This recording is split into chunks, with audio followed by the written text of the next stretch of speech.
Уште една трагедија го потресе крајниот исток. 38-годишниот делчевец Дејан Димитровски Зиле почина во Мајами, Флорида. Потребни се $20.000 за неговото тело да се транспортира дома. Димитровски најверојатно се удавил, но засега овие податоци не се потврдени. Тој во Америка заминал пред повеќе од една деценија во потрага по популарниот американски сон каде живеел со своите брат и снаа.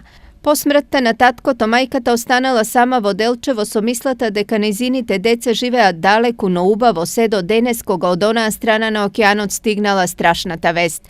Наместо синот, таа во Делчево сега го чека само неговото мртво тело, но и за тоа и се потребни многу пари. Поради ова семејството бара помош од хуманите граѓани. Драги роднини и пријатели, со длабока болка во срцето би сакале да ви известиме за прераната смрт на нашиот Дејан. Тој беше добар човек со големо срце кој за секогаш ќе ни недостига.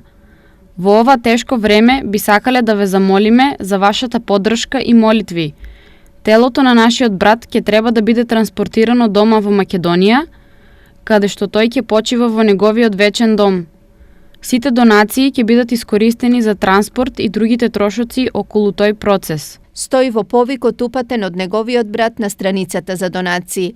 До сега на овој начин се собрани над $3.500 од потребните 20.000. Инаку во последните 5 години двајца жители на Делчево животот го загубија во Германија, еден во Италија и еден во Чикаго.